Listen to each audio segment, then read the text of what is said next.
You can go to the bank, ask the bank teller for $100 bills and singles or whatever you can afford and search through them for these rare errors that can give your $1 bills a lot of value.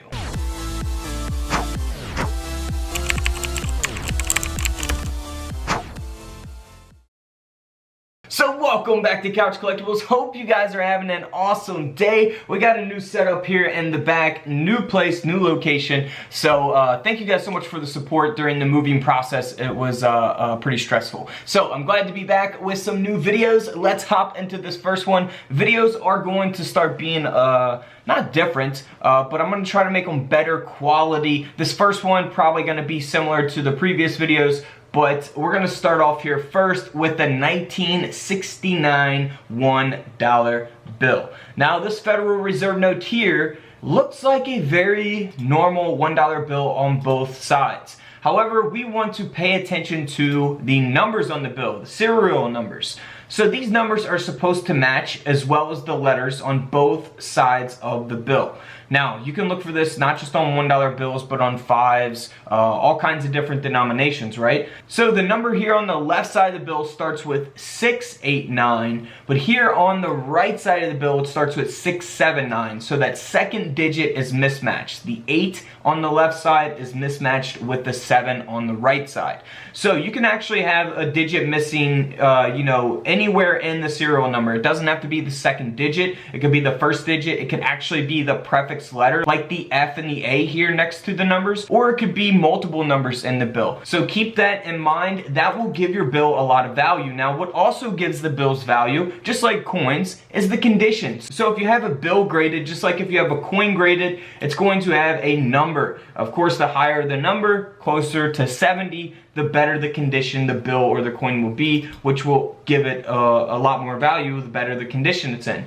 In this case, this $1 bill sold for over $600. Next up is a $2 bill from 1976. Now, this is the same exact thing, but I want to show you guys that it is taking place on a different digit. So we see that it ends here on the left side. The serial number ends with 8400, but here on the right side, it ends with 8500. So the 4 and the 5 are mismatched, and it's in very good condition. This $2 bill sold for over $900. Moving on to a cutting error. Now, this is pretty obvious if you're just going through your bills real fast. This is something that would, stand out and catch your eye very quickly. So it's a 1977 $1 bill. Of course, we can see that there at the bottom of the bill, the top of another bill, and then that being cut off there at the top as well. Now, what makes this bill cool is that it's actually a star note as well. So we'll see that star at the end of the serial number. There's a lot of star notes out there that are common and are not valuable, but there are star notes out there that can be very valuable.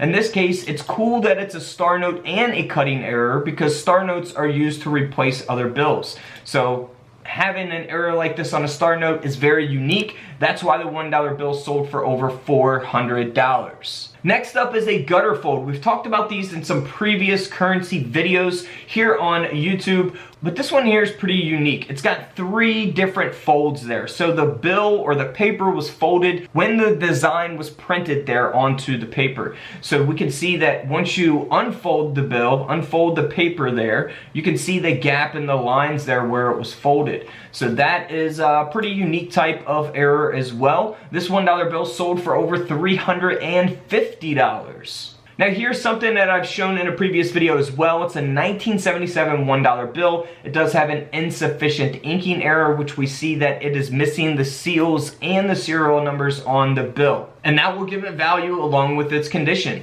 This $1 bill sold for over $500. Now this one is almost the same case. So we're missing the seals and the serial numbers here on the front of this 1977 Federal Reserve notes. So the seals and the serial number, or as known as the overprint, is actually taking place here on the back of the bill, which is very cool, and that will give the bill value. This $1 bill sold for over $430. Now here's an older $5 bill. We did look at mismatched serial numbers. This is the last one that we're gonna look at in this video. Now this one here might be very, very tricky to catch because you got 445 And then here on the right side, you got 455. So the second digit there, the 4 and the 5 is mismatched. 445, 455.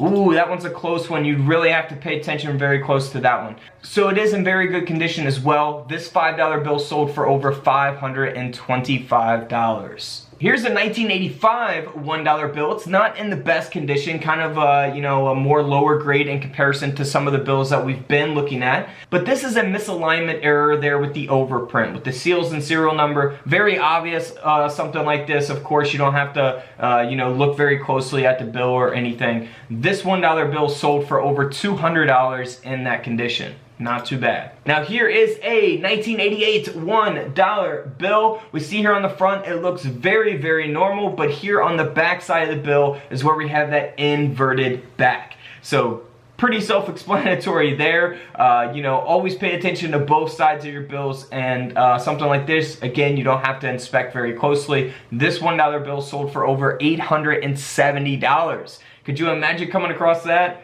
That would be a nice payday for a $1 bill. Now here is a $20 bill from 1996. Looks normal here on the front, but again, here on the back of the bill is where we have that inverted back. So this $20 bill sold for over $1,200. Can you believe that? $1,200. Now here is a $50 bill from 1996. It has an offset printing error. So if we look at the 50 here on the back of the bill, we can kind of remember that design of that 50 there in the corner, right? Well, we can actually see it coming through here on the left side of the front of the bill. You actually see the 50 here at the bottom, as well as at the top of the bill. So it looks backwards, of course, because it's from the back of the bill. And this $50 bill sold for nearly $200. Here is a big $100 bill. Now this is a star note as well, which is really cool. And it's from 2013. It does have that cutting error, which we can see on both sides of the bill. This $100 bill sold for over $1,000.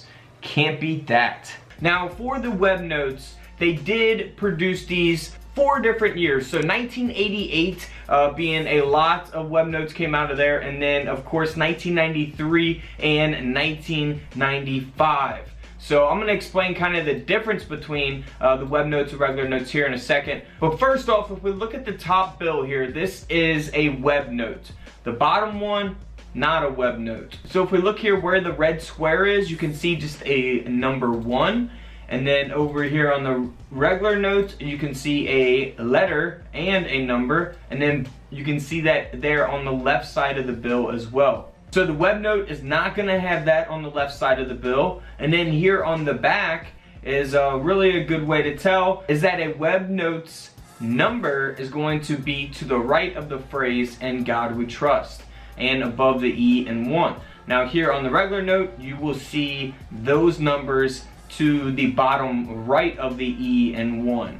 So that is a big difference right there. Really, that's all you got to look for on the back of them. So that is the difference between a web note and a regular note. Now, of course, if you go to Wikipedia, I mean, it's very simple, even though it's not really, the best resource place to go to, but it's very, very simple to understand these web notes. Basically, they were experimented with producing bills in a different way, and that is the web press. So the web press notes is basically fed by a continuous paper roll. It's printed on both sides simultaneously and created 96 notes in one pass, delivered 10,000 sheets in 35 minutes. So very, very fast way of producing bills in comparison to the standard method, which was sheet fed. All these sheets were pre-cut to fit 32 bills on the sheets, and then they only delivered a little over 8,000 sheets per hour. So it's just a different way of producing these bills, and they kind of experimented with that, so there's not too many out there,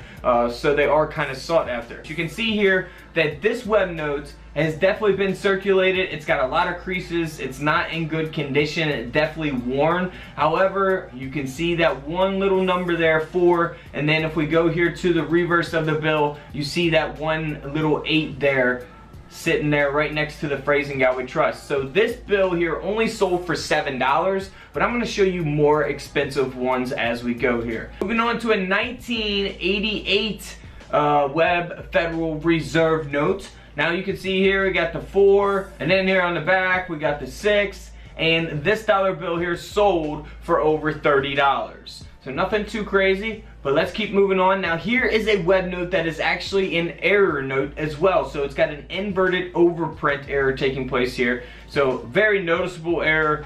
You would definitely spot this if you found it in your wallet very quickly. But you do see still the 5 there, the little 5. And then there on the reverse of the bill, we do see that number 10 there. So that is a web notes error bill. So very cool. This dollar bill here sold for over $2,300. Over a $2,000 bill. I'm uploading coins and currency videos every day here on the channel, so if you guys are new, feel free to consider subscribing. Until tomorrow, I will see you on the comment section below. I got a lot of comments to catch up with. This is Couch Collectibles, and this is where I disappear.